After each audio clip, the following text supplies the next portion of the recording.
na vyura wale wamefanya nini? Hawakuondoka. Vyura kila chura wote pale pale, kama alikuwa chumbani pale pale anakufa pale pale. So ina maana adhabu hiyo ilikuwa kali sana. Pata picha kuwa baada ya hapo Farao akaingia na huo uvundo, bado akanyosha mkutu akasema aondoke mtu hapa. Mungu akamwambia Musa ambia Haruni sasa apige mavumbi ama vumbi na ile fimbo. Watu wa Mungu, kadri wingi wa vumbi ndivyo ilivyogeuka na kuwa ni shawa. Hebu pata picha vumbi iliyopo Kinyerezi, vumbi iliyopo Dar es Salaam, kwa wingi wa vumbi ndivyo ilipokuwa chawa. Lakini chawa hao sasa moja kwa moja wanarukia watu. Sasa Yane na Yambre waliokuwa na sindano na Musa wakajaribu, wakakuta sasa imeshindikana. Nini? Wakaenda wakamwambia mfalme, unajua nini bwana? Hii ni chanda cha Bwana. Huu ni mkono wa hodari wa Bwana. Kwa sababu na wao wakajikuta na wao wanajikunaje? Watu wa Mungu, mimi nasema kuwa kama kuna mtu aliyewahi kuteswa na chawa ni mimi. Nikiwa mdogo, nywele zangu zimekuwa sana. Basi chawa zilikuwa kwenye nywele zangu. Ukitaka kuipata fresh jua ikiwaka, na kuambia usifanye mchezo. Baadaye wakati huo na kwenye nguo zangu nikiwa bado mdogo. Kumbuka ya kuwa hapa mjini kinachofanya nguo chawa wasiwepo, maana nguo nyingi zinanyoshwa pasi na pasi. Hiyo ndiyo sumu kwake chawa. Lakini vijijini kule ambayo nguo kishaitoa majini, kishakauka kwenye mwili wako, wana survive vizuri.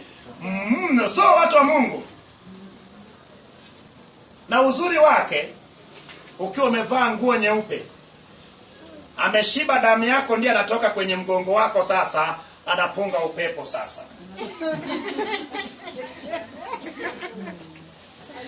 Umevaa msuti wako mweupe, alafu anapiga cross, anakatisha kwenye mgongo wako, umekaa kwenye daladala, mtu akakaa nyuma yako anasema hey. Alafu sasa ulishamjibu vibaya. Alishatoa hoja kwenye daladala, maana ni mpinzani, ukamjibu vibaya.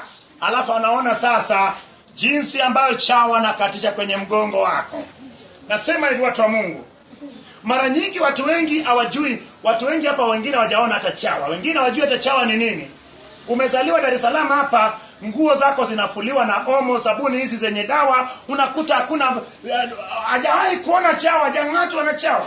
Lakini watu kama sisi tuliyekulia kule vijijini, hacha mtu asikuambia habari za chawa. Chawa ni habari zingine kabisa. Wadudu wale wana uchungu na damu kama nini, alafu wanakuwa kwa mwendo hatari.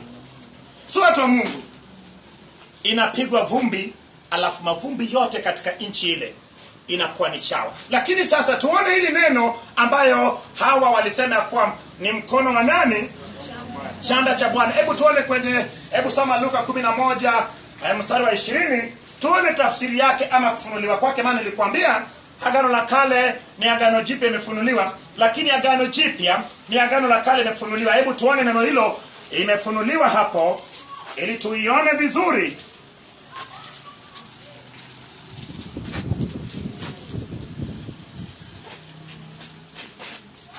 Luka sura ya 11 mstari wa 20. Lakini ikiwa mimi natoa pepo kwa kidole cha Mungu, basi ufalme wa Mungu umekwisha kuajilia. Umeona sasa? Kristo anasema kama anatoa pepo kwa kidole cha Mungu, basi ufalme wa Mungu umefanya nini? Lakini sasa hebu anza juu kidogo ili uone kisa. Kisa ilikuwa ni nini? Walisema ya kuwa Kristo anatoa pepo kwa nguvu ya mkuu wa mapepo Beelzebul, Ndiye akawauliza kuwa kama mimi natoa kwa nguvu ya Beelzebub, wana wenyu wanatoa kwa mkono wa nani? Anza juu kidogo ili mtu aelewe. So maana sipendi sana mtu aelewe tu neno limening'inia. Ni vizuri ujue msingi wa neno huo ulitokana na nini. Kuanzia mstari wa 13. Basi ikiwa ninyi mlio waovu mnajua kuwapa watoto wenu vipawa vyema, je, Baba yenu aliye mbinguni hatazidi sana kuwapa Roho Mtakatifu hawa wamwombao? Naye alikuwa akitoa pepo bubu, ikawa pepo alipotoka yule bubu akanena, makutano wakastaajabu. Wengine wao wakasema, atoa pepo kwa Beelzebubu, mkuu wa pepo. Wengine walimjaribu wakimtaka ishara itokayo mbinguni. Naye akajua mawazo yao, akawaambia, kila ufalme uliofitinika wenyewe kwa wenyewe hufanyika ukiwa, na nyumba juu ya nyumba huanguka. Basi ikiwa shetani naye amefitinika juu ya nafsi yake, ufalme wake utasimamaje? Kwa kuwa ninyi mnasema kwamba mimi natoa pepo kwa Beelzebubu. Basi kama mimi natoa pepo kwa Beelzebubu, Bwana wenu je, huwatoa kwa nani? Kwa sababu hiyo hao ndio watakao wahukumu. Lakini ikiwa mimi natoa pepo kwa kidole cha Mungu, basi ufalme wa Mungu umekwisha kuajilia. Umeona sasa, akitoa kwa kidole cha Mungu ina maana ufalme wa Mungu. Ufalme wa Mungu ina maana Mungu ndiye anayetawala. Ina maana ametoa kwa nguvu ya Mungu. Hebu tuone kwenye Zaburi 8:3. Zaburi 8:3. Of course nakupa tu mawili hayo, lakini yako mengine mengi ambao utapata kwenye kitabu tutakaoandika. Bwana Yesu asifiwe. Amen. Kitabu chetu cha Kutoka itakuwa tayari inaendelea. Lakini cha mwanzo kimeshakuwa tayari. Sema tu ni tuna edit tu alafu iwe tayari. Zaburi sura ya 8 mstari wa 3. Nikiziangalia mbingu zako, kazi ya vidole vyako, mwezi na nyota ulizozitatibisha. Umeona ya kuwa mwezi na nyota, dunia na vyote vichazavyo ni kazi ya mkono wa nani? Wa Mungu. Ina maana habari za chawa kuwepo pale Misri ilikuwa ni kwa mkono wa Bwana. Ina maana kwa nguvu na uweza wa nani? Wa Bwana. Hebu tuendelee kwa jina la Yesu. Mstari wa 19. Ndipo wale waganga wakamwambia Farao, jambo hili ni chanda cha Mungu. Na moyo wake Farao ukawa mgumu, asiwasikilize vile vile kama Bwana alivyonena. Umeona sasa, walipomwambia hivyo, walipoona wameshindwa, maana wao si wafanyakazi wa mfalme. Sasa kinachofanyika, maana wao ndio wataalamu wa Farao. Pamoja na yeye mwenyewe alikuwa anaitwa Mungu, yeye mwenyewe alikuwa anatumainia miungu mingine, lakini bado akawa na waganga wake. Lakini waganga wake wamesarenda, wanamwambia. Lakini baada hapo walikuwa wanadhani ya kuwa atajiachilia, lakini bado moyo wake ukazidi kuwa mgumu. Lakini mkono wa Mungu ulikuwepo kwa Farao ili moyo wake uwe mgumu, ili kinachofuata ni nini?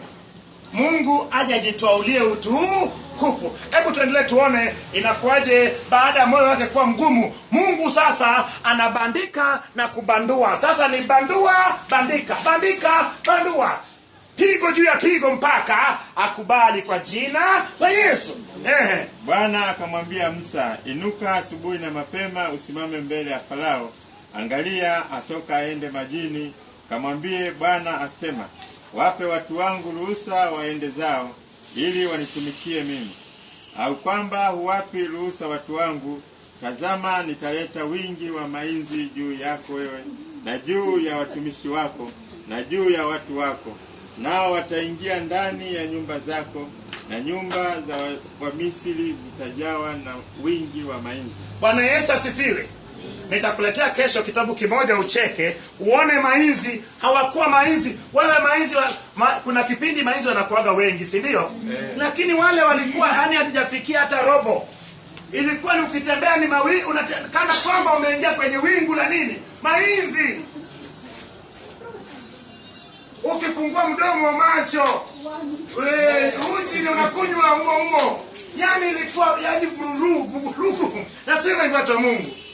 Ni kweli gharama iliyowatoa wana wa Israeli Misri katika ule ukombozi wao ilikuwa ni machungu sana.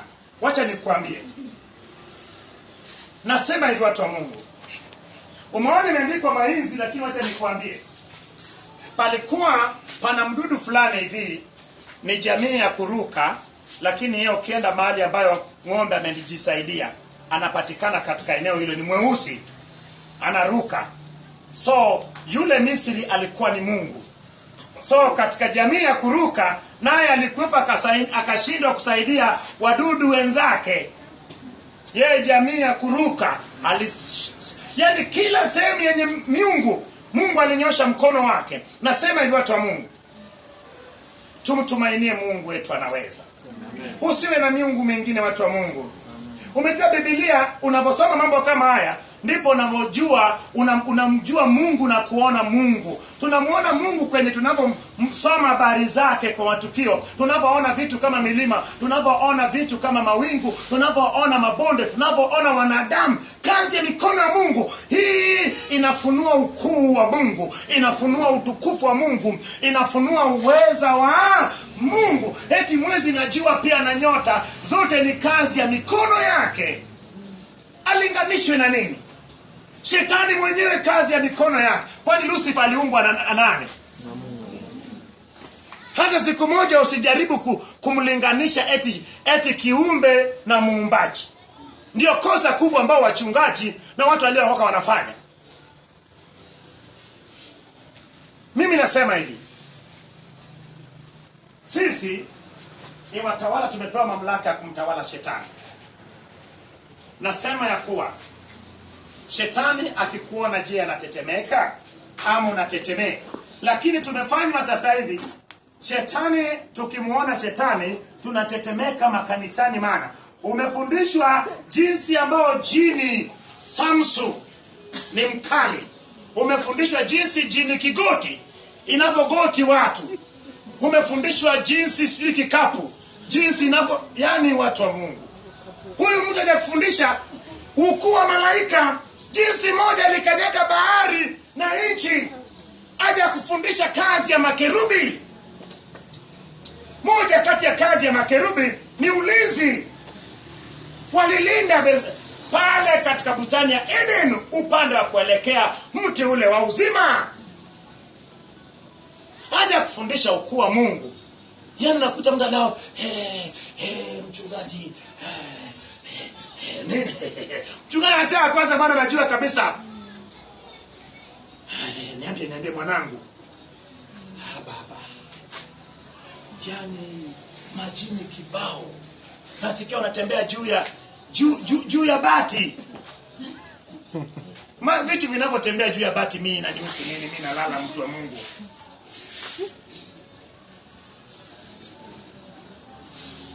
Vitu vinavyotembea juu ya bati mimi zinanihusu nini?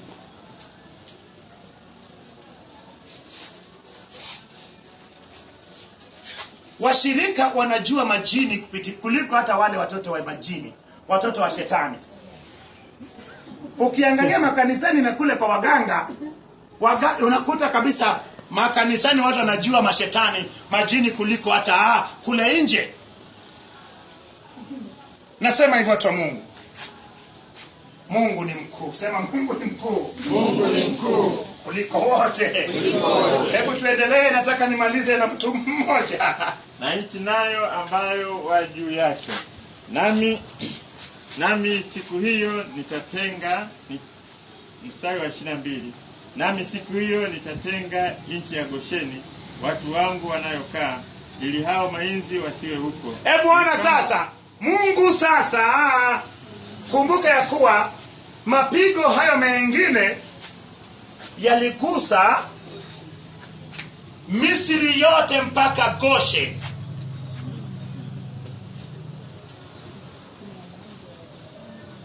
Iligusa nchi yote mpaka Goshen. Lakini kuanzia pigo la 4 sasa, Mungu anatenga sasa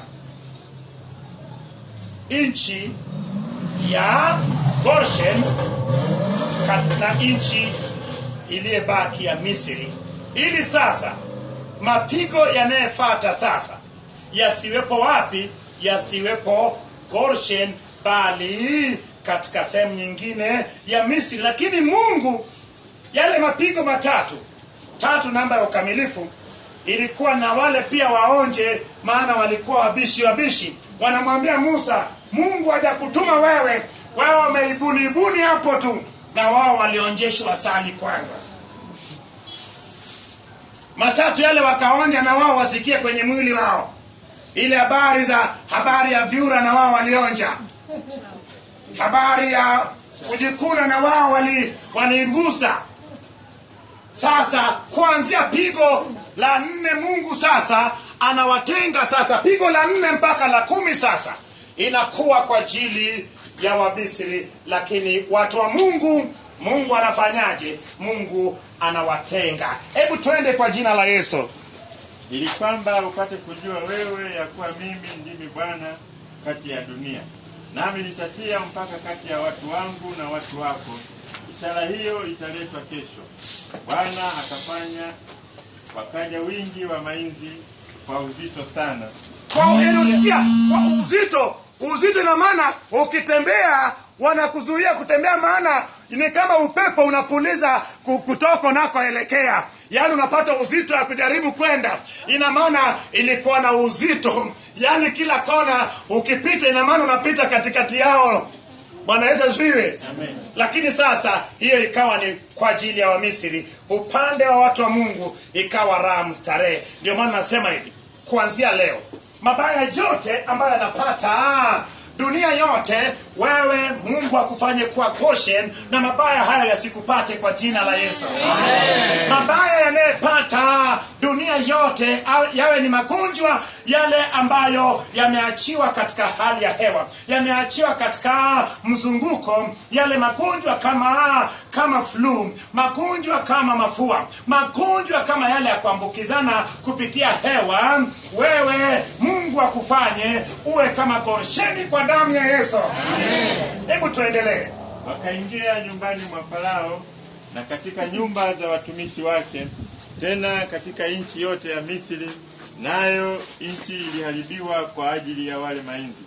Farao akawaita Musa na Haruni akawaambia, enendeni mkamtolee Mungu wenu dhabihu ndani ya nchi hii. Musa. Bwana Yesu asifiwe. Hebu pata picha. Nchi ikaribiwa na mainzi.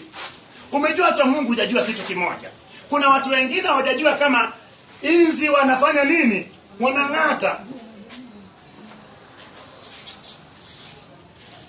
Kuna inzi wakikutoa kwako wanapong'ata. Hasa kwa wingi wao wenyewe tu wanataka cha kutafuna.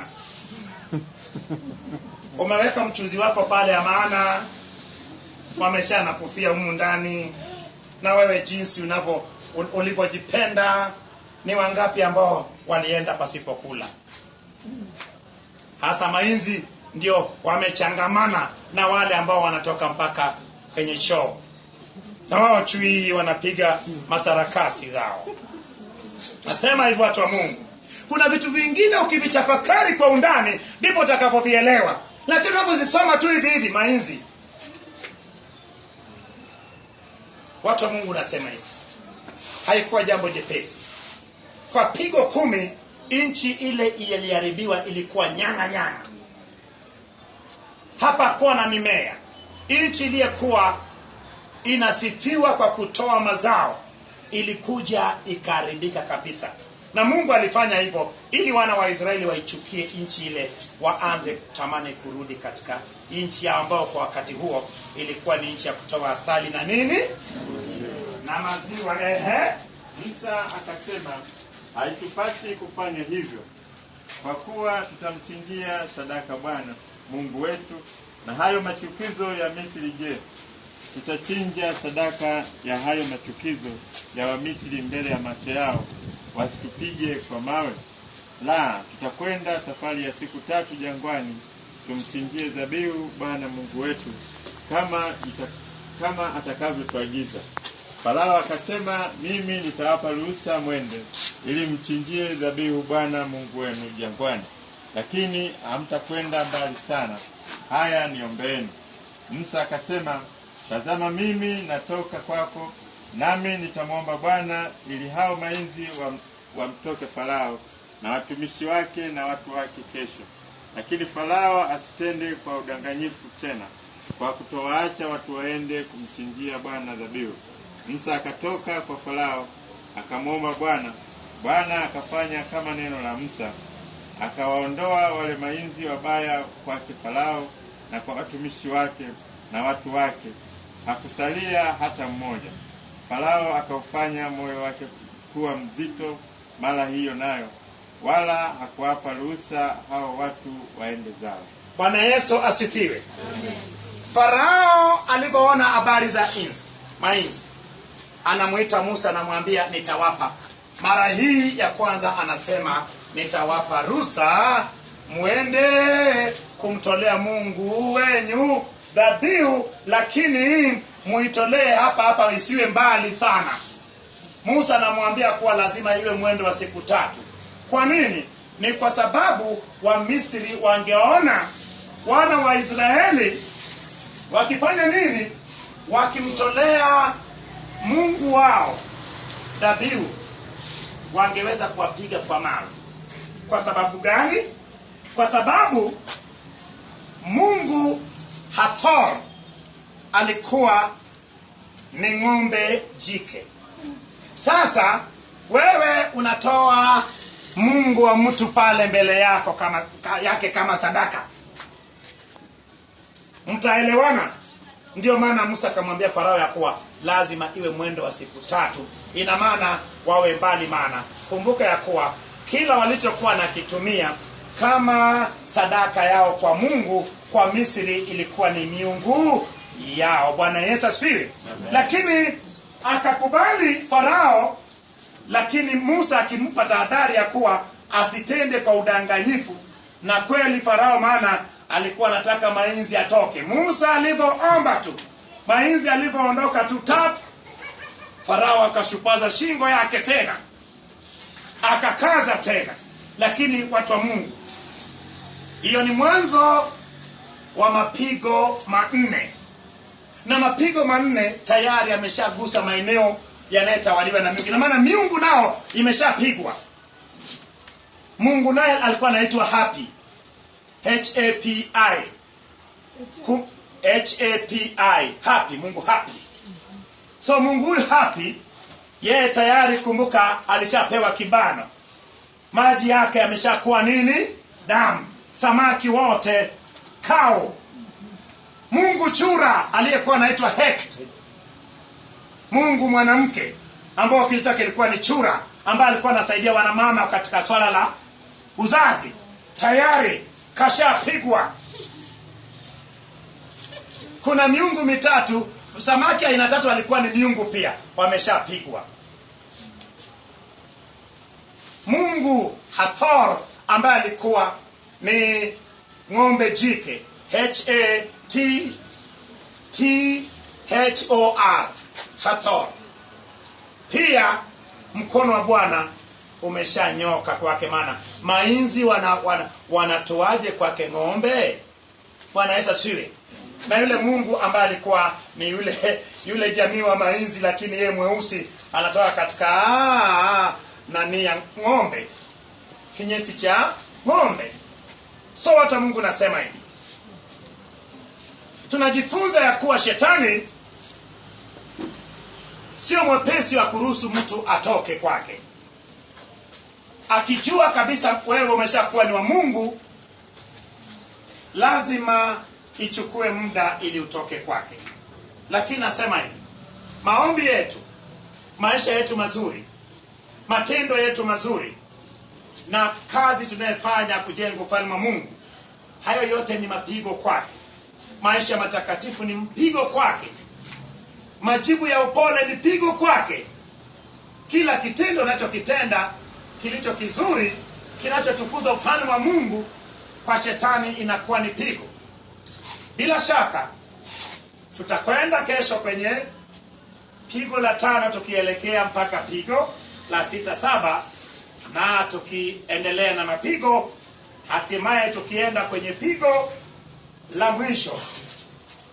Pigo la mwisho kwa mapigo yaliyoandikwa, mapigo, of course, pigo la mwisho ni pigo la 10, ambayo ni wazaliwa wa kwanza kufanya nini? Wazaliwa wa kwanza wa wanadamu na wanyama kufanya nini?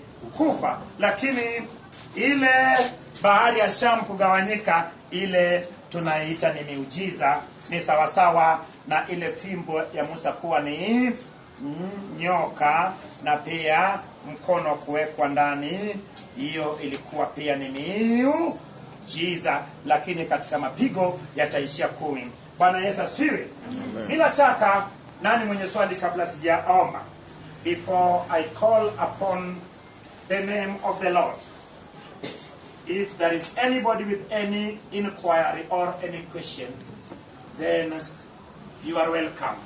Kama una swali lolote kuhusu sura ya 8 ama habari za kuanzia pigo la 2 la vyura, pigo la 3 la chawa, mpaka pigo la 4 la mainzi. Tumeona mapigo 3 baada ya jana kuona miujiza ya nyoka ya fimbo ya Musa kumeza nyoka ya fimbo ya Yane na Yambre. Ili mtu ajue Yane na Yambre, lazima aende kwenye Agano la Kale imefunuliwa. Umeona sasa, unaanza kunielewa katika lugha hii ninayoongea kila siku. Ninaiongea, lakini kadri tunavyoendelea ndivyo unazidi kuielewa. Unamwambia mtu ya kuwa Agano la Kale ni Agano Jipya imefunikwa. Agano la Kale ni Agano Jipya haijatimilika. Agano la Kale ni Agano Jipya inahitaji ifikie wakati wake. Na Agano Jipya ni Agano la Kale imetimilika. Agano Jipya ni Agano la Kale imefunuliwa. Agano Jipya ni Agano la Kale imefikia wakati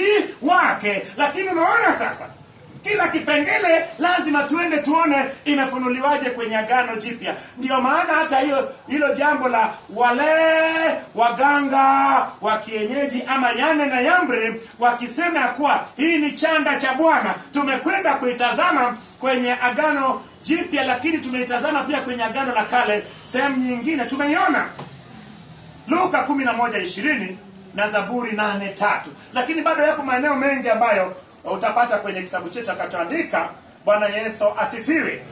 Na pia ukitaka unaweza kaenda pale kwenye reference pale chini pale. Ukienda kwenye reference pale chini, ukiangalia katika ile, maana ni sura ya 8 mstari wa 18 19 ambayo imeongelea habari za hiyo ni chanda cha Bwana. Ukiangalia reference yake pale, zipo maandiko mengi kwenye Agano la Kale ambayo mkono wa Bwana ulikuwepo, na hii inakuonyesha kuwa lazima Biblia ijitafsiri yenyewe. Lazima eneo moja itafsiri eneo nyingine. Ndio maana nasema hivi, watu wa Mungu, hichi kinachoinuka kitakamata dunia, itabadilisha dunia. Tulia na unyamaze kimya uone wokovu wa Bwana. Bwana Yesu asifiwe. Nani mwenye swali kabla sijapata kulitia jina la Bwana? Michael, niliona mkono wako. Amen. Nachouliza ni ifuatavyo, kwamba ninawaona wadudu hawa kwa nafasi yake, chawa kwa wakati wake, ingawa chawa wameonekana ni wadudu ambao hawana faida kwa mwanadamu, lakini kumbe upande wa Mungu wana faida kubwa, kama fimbo. Bila shaka kwa Mungu, watu wa Mungu, kila kitu Mungu alifanya kwa wakati wake. Hawa chawa, hawa mainzi, hawa vyura wametengenezwa siku ya ngapi? Wametengenezwa siku ya 6. Mungu akafanya wanyama wa kufugwa na wanyama wa porini, na kila kiendacho ama kitambacho juu ya nchi chenye hai. Hapo wadudu wote wapo, na chura naye yupo. Bwana Yesu asifiwe. So kwa Mungu kila kitu ni muhimu. Kila kitu ni muhimu, maana kila kitu ni kazi ya mikono ya Mungu, na kila kitu kinatukuza Mungu. Huwezi kumwona Mungu kwa maana hakuna aliyemuona Mungu akaishi. Lakini unapomuona jinsi ambayo chawa na udogo wake, anajua kabisa ya kuwa huyu mwanadamu damu yake ndiyo msosi wangu. Hapo ndipo naye anasafiria. Nasema hivi, kila kitu na wakati wake na umuhimu wake. Ndio maana tukivaa Mungu na mapenzi yake, lazima ukuu wa Mungu ionekane kwako. Bwana Yesu asifiwe. Hebu maliza, nilikuwa nimekukatisha. Ni kweli.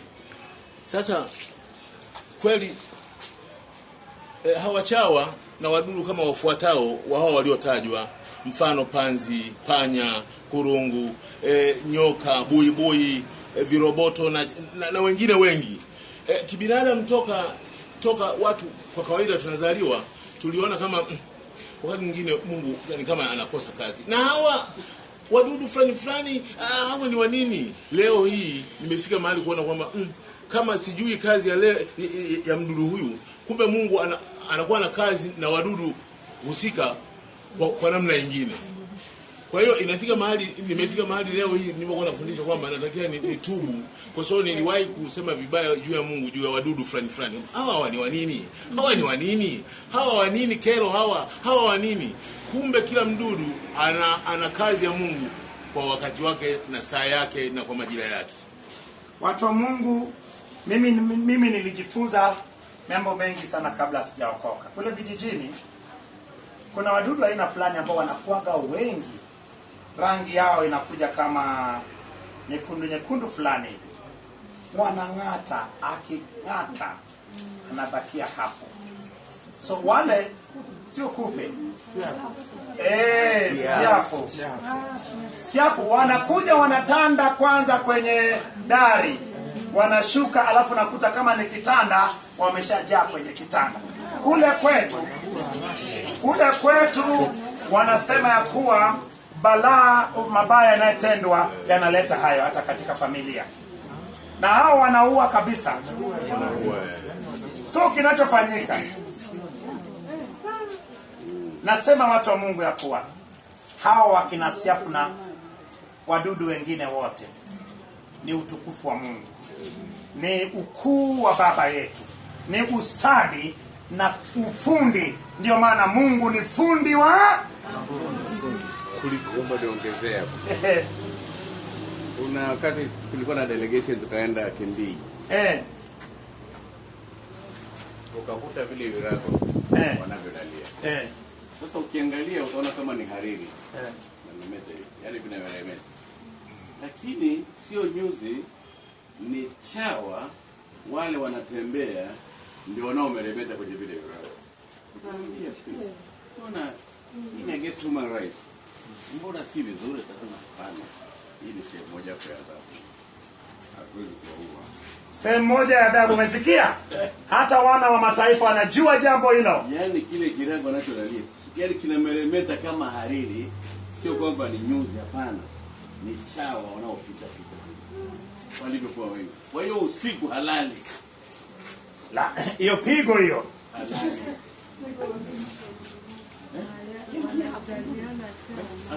Atafanyaje? Atatoaje? Lakini hana uwezo wa kununua nyingine. Huwezi kuwaua. Mimi si nimekuambia mavazi yangu yale ndio yalikuwa. Vazi nao ni moja. Alafu ndio wako. Utatembea uchi. Mkasi, kijiji kizima hakuna mkasi. Enzi hizo umeme wenyewe hamna kijijini. Kama una mkasi inaombwa mpaka kijiji cha pili. Mkasi. Hakuna hela ya kununua kiberiti. Kiberiti watu wanaokota moto. Wanatunza moto. Nasema hivyo watu wa Mungu. Wewe unaweza kaa hapa Dar es Salaam, Mungu amekubariki hivi, alafu bado umtukuze Bwana. Hata mimi mwenyewe nitakushangaa. Watu wanaishi maisha duni kweli huko vijijini. Ndio maana Mungu akikubariki, usisite kumtumia mtu 500 na 1000. Anunue sukari, anunue moto, anunue kiberiti, anunue mafuta taa. Wewe uko kwenye umeme. Vijiji vingi umeme hujafika. wanalala za 12 maana hana hela kununua nini? Mafuta weka kwenye batari. Wengine wanaishi wakula mboga za majani tu inapikwa. Wengine wanachemsha ndizi.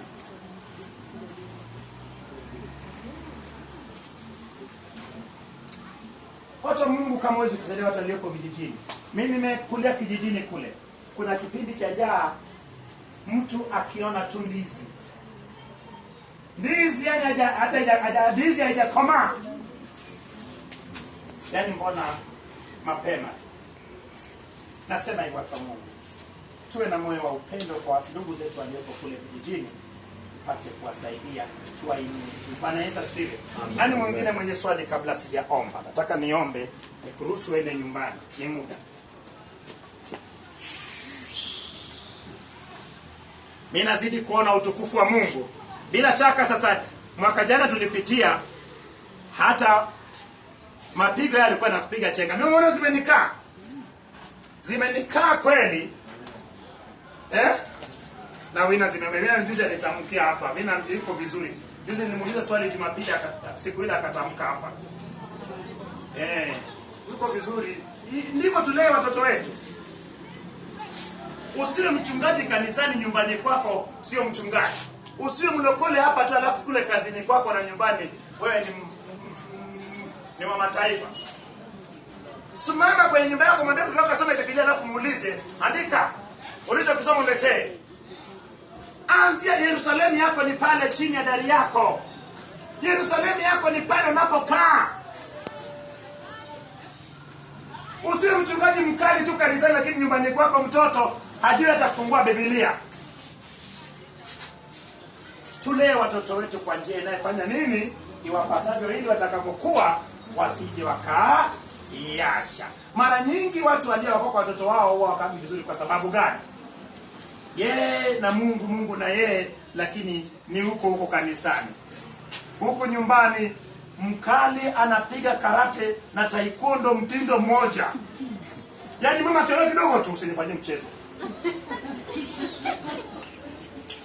Yaani nguvu zake zote anapima kwa mke wake. Na mwanamke anamwambia mimi usinichezee. Anatoka na frying pan usinichezee. Na mimi nilikuwa gaidi. So nyumba hiyo ni nyumba ya wababe tupu. Wanasema kwa watu hawa kanisani, Osana. Wako mstari frontline wanasema kwa hapa. Tunasema bora nikavute bangi tu maana huu ni unafiki. Mafarisayo wote hao. Lakini kama kanisani unaishi maisha matakatifu, nyumbani unaishi maisha matakatifu, watoto wanasema kwa kweli, mababa wanayekunywa pombe wanafanya mabaya, wanatesa watoto wao, lakini baba yangu ameokoka kweli, amenifanyia maisha yangu mazuri, amefanya nimjue Mungu. Kwa nini mtoto aache wokovu? Nasema watu wa Mungu, hebu tujifunze watu wa Mungu. Amina. Tujifunze kwa Yokabed, mama yake Musa. Ile kipindi cha kumnyonyesha Musa tu na kumtunza, huku akipiga mzigo mwisho wa mwezi, alimuingizia mwanae kwa Mwebrania. Akamfanya Musa kuwa Mwebrania, hata kama alivyokuwa anakaa kule kwa Farao, lakini Mwebrania ulibaki ndani yake. Maana ukimfundisha mtoto kama wina, haya anayejua hayo kutaweza kutoka milele. Na kama akijua hayo vizuri, alafu elimu ikija juu ya haya anayejua, na kuambia mtoto huyo anakuwa tayari. Pata picha mtu kama mimi, ningeanza neno la Mungu nikiwa mdogo. Mimi nimeanza neno la Mungu juzi 2010. Ningeanza nikiwa mdogo sasa hivi, dunia nisingekuwa nimeshapindua. Maana unapindua watu na watu wanapindua watu na watu wanapindua watu, dunia hatimaye inapinduliwa, yote inapelekwa kwa Bwana. Yes. Nani mwingine mwenye swali? Ili niombe. Ukimya ina maana watu wamenielewa. Ukimya ina maana imekaa vizuri. Na nasema mchungaji iko sawa. Maana mimi kwangu iko sawa, ndio maana naona nimeinua yote mbili, maana kwangu iko fresh, kwako iko angalau sawa, lakini mimi ndiye sawa, nimeinua yote mbili. Basi mimi naomba weka vitu vyako. Katika jina la Yesu Kristo wa Nazareti aliye hai mtakatifu Bwana. Wewe ni mwema na wewe ni mtakatifu, maana hapana Mungu mwingine kama wewe, Baba wa rehema. Tumeona kazi ya mikono yako Baba wa rehema juu ya Farao na taifa la Israeli. Jana tuliona Baba wa rehema miujiza ya fimbo ya Haruni kugeuka na kuwa nyoka, na kumeza fimbo ya Yane na Yambre waliyeshindana na Musa. Na Baba wa rehema, moyo wa Farao ikiendelea kuwa mgumu, na Baba mweza wa yote, tukaona mkono wako ukianza kunyoka juu ya taifa la Misri pamoja na utawala wake. Tukaona pigo la kwanza, maji kugeuka kuwa damu Baba wa rehema, samaki wote Baba wa rehema wakifa, na watu wakikosa maji ya kunywa Baba katika kipindi cha wiki moja. Na leo Bwana, baada ya kuona jana ya kuwa moyo wa Farao ukiendelea kuwa mgumu, tukaona leo ukimtuma Musa tena kwenye ile sura ya 8 na kuanzia mstari wa kwanza, ya kuwa aingie kwa Farao, amwambie ya kuwa aruhusu watu wako waende wakakutolee dhabihu ama sadaka. Na akikataa Musa, na amwambie ya kuwa utaleta pigo ya vyura. Baba wa rehema, chura alikuwa ni Mungu Baba wa rehema ya kusaidia wamama na uzao pale Misri. Mkono wako ukawa juu ya miungu ya Misri Baba wa rehema. Farao akashupaza shingo, na Baba ukaleta pigo la vyura baada ya Haruni kuchukua fimbo na kupiga maji. Vyura wakatokea Baba katika makusanyiko ya maji yote, na vyura ikajaza kila sehemu. Hatimaye Baba Farao anamuita Musa, na Musa akimwambia, ujitukuze juu yangu kwa hili, niambie ni lini nikuombee ili vyura waondoke. Lakini Farao akasema kesho. Musa alipoomba, vyura wale wakafa pale, kukatokea uvundo Baba na kunuka Baba kwa nchi yote. Lakini Farao akaingia kwenye nyumba yake, akakaa chini Baba wa rehema, na kufanya moyo wake kuwa ni mgumu. Nawe Baba ukamwambia Musa ya kuwa na atoke na aende akutane naye akiwa anaenda kule mtoni kuabudu Mungu haki, ambayo alikuwa ni Mungu naye Baba wa rehema. Na kumwambia Musa ya kuwa aambie Haruni, maana Musa alikuwa ni mfano wa Mungu kwake Farao, na Haruni akiwa ni nabii wake. Musa akasema na nabii wake ambayo ni Haruni ya kuwa chukue fimbo na kupiga mavumbi. Kisha Baba mavumbi yote akageuka na kuwa chawa. Na Baba wa rehema, Yane na Yambre kama kawaida yao, nao wakatamani Baba wa rehema na kujaribu kufanya Baba wa rehema chawa. Wakashindwa, wakaendelea kuwashwa Baba wa rehema, waking'atwa na chawa. Wakasema Baba wa rehema na mfalme Farao ya kuwa huo ni chanda chako Bwana. Lakini Farao akaendelea kushupaza shingo yake. Hatimaye ukamwambia Baba wa rehema Musa ya kuwa achukue fimbo yake tena na kuinyosha Baba wa rehema. Lakini kwa wakati huu Baba ukiamua kutenganisha nchi ya Goshen walipokuwepo watu wako, maana na wao walishaona ya kuwa kazi ya mikono yako sio mchezo. Baba mainzi akawepo katika nchi Baba kasoro Goshen tu. Na Baba Farao alipoona mambo yamekuwa mabaya, akamuita Musa na kumwambia kuwa omba Mungu atoe mainzi haya, nami nitaruhusu kwenda kumtolea Mungu wenu dhabihu, lakini msiende mbali. Musa akasema ya kuwa ni lazima tuende mwendo wa siku 3 na tumtolee Mungu wetu dhabihu. Farao baada ya Musa kuomba na mainzi kutoka, akaendelea kushupaza shingo yake. Baba wa rehema, hizi hatua inatuonyesha Baba ya kuwa kuna watu wako hapa ambao ni wana wa Israeli katika Baba wa rehema ulimwengu wa kiroho. Na wako wengi ambao wamewekwa katika Baba utumwa Baba wa rehema ya mabaya, tabia mbaya, utumwa ya dhambi inayowazinga kwa wepesi, utumwa ya magonjwa Baba yasiyoeleweka, magonjwa Baba yakipimwa hayaonekani, magonjwa yanayoenda na kurudi. Baba utumwa Baba wa rehema ya kukataliwa, utumwa ya kutoonekana, utumwa Baba wa rehema ya kudharauliwa, utumwa Baba ya kukataliwa, Utumwa baba wa rehema ya baba wa rehema kutokuwa na upendeleo. Utumwa baba wa rehema ya mikataba waliofungishwa kwa mamlaka ya jina la Yesu. Jina kuu lipitao majina yote. Maana katika jina hilo baba wa rehema, jina la Bwana yenye herufi kubwa, yenye maana ya Yehova, yenye maana ya Yahweh, yenye maana ya Yahva, baba wa rehema, natuma jina lako baba wa rehema kwenye kila kifungu na kila baba wa rehema eneo la utumwa wa maisha ya mtu huyu baba wa rehema. Nasema na maisha ya dada huyu kwa jina la Yesu. Utumwa wa kinywa chako, nataka utumwa kinywa chako itoke. Jina hilo ifanye haraka. Utumwa ya hofu na mashaka itoke kwa jina la Yesu. Utumwa wa mawazo ya mabaya yaliyotokea katika utotoni mwako yanayetesa, kumbukumbu mbaya. Utumwa ya hofu inayekuja katika moyo wako kwa jina la Yesu. Utumwa ya ndoto zako na kila eneo la utumwa, jina la Yahweh ipite. Utumwa ya magonjwa kwa jina la Yesu. Jina la Yesu. Nimetuma jina la Bwana liende kaskazini, kusini, magharibi na mashariki.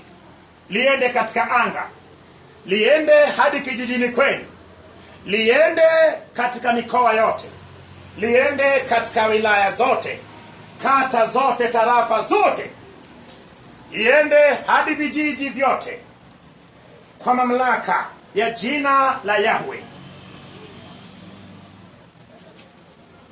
Ninaambiwa niseme na huyu kaka hapa, utumwa wa tabia zake na maisha yake, utumwa ya ukata kwenye familia, kwa jina la Yesu. Utumwa wa kufungwa nyota, utumwa wa kufungwa nyota itoke. Imesema hivyo kwa jina la Yesu. Fanya haraka wewe ulioshikilia nyota yake, iwe ni mwisho wako.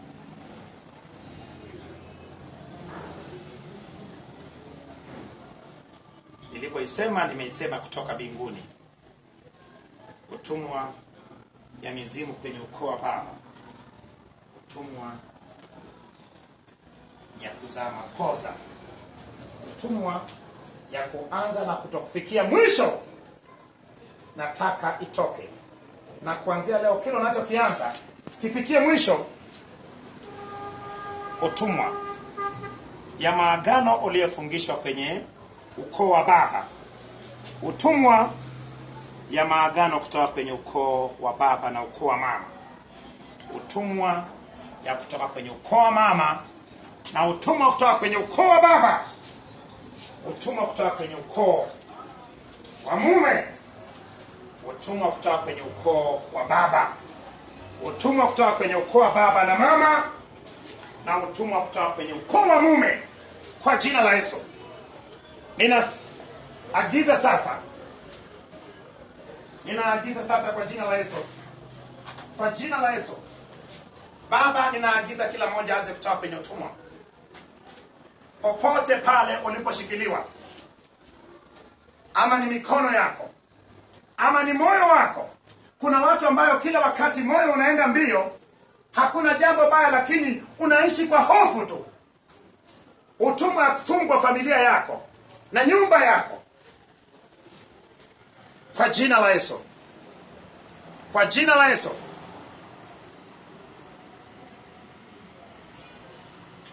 Rudi haraka kwenye mwili wako. Rudi kwenye asili ya uumbaji. Jinsi Mungu alivyokuumba, alikuumba kwa mfano wake na sura yake, na akakufanya kuwa ni mtawala. Iweje wewe kila mahali unatawaliwa? Kila sehemu inatakiwa uwe ni mtawala, unatawaliwa. Hata katika haki zako zinatawaliwa, hata nyumbani kwako. Kuanzia leo Utumwa utatakiwa uwe ni mtawala. Fanya haraka umwachie. Mwachie maana yeye ni mtawala.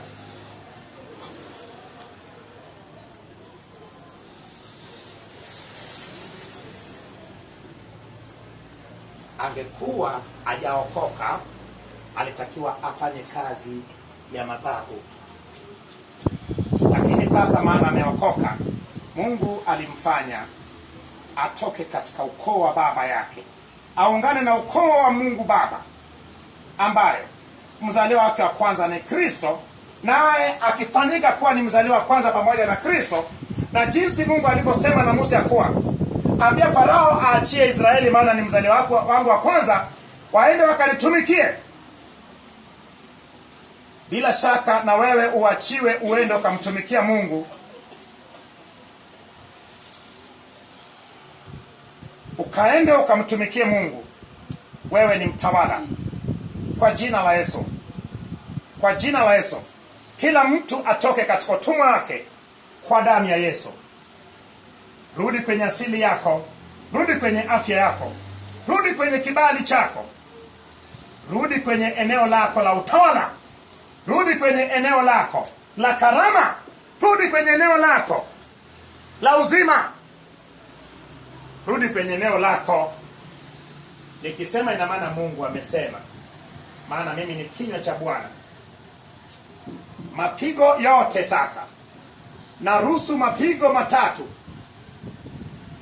tuliyaona yaende kiroho katika wale wanaokushikilia. Lengo ni uachwe huru. Pigo la pili ya vyura kwenye ulimwengu wa kiroho. Maana haya yanayoonekana kwako ni matokeo ulimwengu wa kiroho. Pigo la tatu na pigo la nne kwa jina la Yesu. Kwa jina la Yesu. Kwa jina la Yesu. Kwa jina la Yesu. Kwa jina la Yesu. Wote watoke na kurudi katika afya zao. Rudi kwenye upendeleo wako. Ulikuwa unapendwa ukiwa mdogo. Ulikuwa unapewa zawadi ukiwa mdogo. Ulikuwa na upendeleo wa kimungu. Upendeleo huo urejee tena kwa jina la Yesu. Walioshikiliwa katika mauti ya kiroho, mauti ya viungo, kwa jina la Yesu. Kwa jina la Yesu. Naona mdomo huyo ndani natoka kwenye utumwa. Mdomo wako ya kuweza kujieleza, ya kuweza kuongea Kiingereza, ya kuweza kuongea lugha ya Kiingereza. Mdomo wako, uso wako, kibali chako, kwa jina la Yesu. Ninadhihirisha katika ulimwengu wa kawaida, nikitoa katika ulimwengu wa kiroho. Na Baba, ninakusanya roho zote chafu, jinsi ambayo wana wa Misri wakakusanya vyura waliyekufa katika nchi yao, na kusanya mabaya yote, balaa na nuksi zote. Na Baba, mateso yote yaishe kwa jina la Yesu. Mabaya yote ninawarudisha katika hatua zao na vibali vyao, na wote nikiwarudisha katika asili ya uumbaji. Amka katika usingizi mauti kwa jina la Yesu.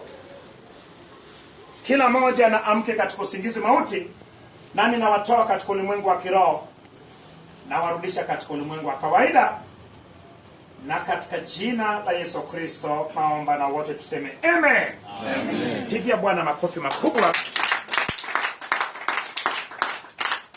Tumefikia hapo, mtu wa Mungu. Tunaendelea na mapigo, na kesho nitakuwepo katika pigo la 5, na tukiona Mungu atatufikisha wapi. Uwe na amani. Bila shaka hatua kwa hatua hadi kufikia hatima yako ni hatua za ukombozi ambayo ilianzia kwenye kuongea kati ya Musa na Farao hadi kupitia katika mapigo na hatimaye kupitia katika kufukuzwa wana wa Israeli. Shetani ni bwana jela asiyeruhusu wafungwa wake kufanya nini? Kwenda kurudi majumbani kwao, funguliwa. Basi jina la Bwana libarikiwe sana. Amen.